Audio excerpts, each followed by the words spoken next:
ஐநாறு துணி நாளைக்கான அப்புறமா பார்த்தீங்கன்னா நிலா தனக்கு வேலை கிடச்சிச்சின்னு சொல்லிட்டு பயங்கரமாக சந்தோஷமாக இருக்கிறாங்க. அடுத்து அந்த கம்பெனிலேருந்து கால் பண்ணுறாங்க, டியூட்டியில் வந்து ஜாயின் பண்ணிக்க சொல்கிறாங்க. நிலாவும் ரொம்பவே சந்தோஷமாக வேலைக்கு கிளம்பி ரெடியாக இருக்கிறாங்க. அப்போ சோழனுடைய அப்பா இந்த சந்தோஷத்தை நம்ம ஊர் ஃபுல்லாக தெரியப்படுத்தணுண்டான்னு சொல்லிட்டு பயங்கரமாக பட்டாசுலாம் வாங்கி வெடிச்சுக்கிட்டு இருக்காங்க. ஊர்க்காரவங்களாம் பார்த்துட்டு ரொம்பவே ஆச்சரியம் படுறாங்க. அடுத்து நிலா சொன்ன மாதிரி ரொம்பவே சந்தோஷமாக எல்லாருக்கிட்டையும் சொல்லிட்டு வேலைக்கும் ஜாயின் பண்ணிடுறாங்க.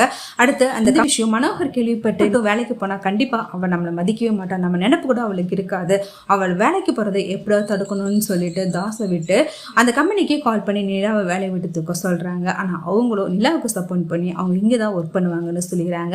இந்த விஷயத்த நிலா ரொம்பவே சந்தோஷமா சோழன் எல்லார்கிட்டையும் வந்து பேசுறாங்க. அடுத்து சோழன் நிலா கிட்ட யோசனை தோணுது, நம்ம சேரனாக்கு ஏன் எல்லா இடத்துலயும் பொண்ணு கிட்ட தேடிக்கிட்டு இருக்கோம், பேசாம அன்னைக்கு அந்த சாப்பிட்டு இருந்தாங்களோ அந்த பொண்ணை கல்யாணம் பண்ணி வச்சலாமா, அந்த பொண்ணு பாக்குறதுக்கும் நல்லா இருக்காங்க, அண்ணன் கிட்ட அவங்க ரொம்ப அன்பாவும் பேசுறாங்க, அண்ணனுக்கு சேரனாக்கு அந்த பொண்ணை பிடிக்கும், நம்ம பேசி பார்க்கலாமா அப்படின்னு நிலா கிட்ட ஐடியா கேட்குறாங்க.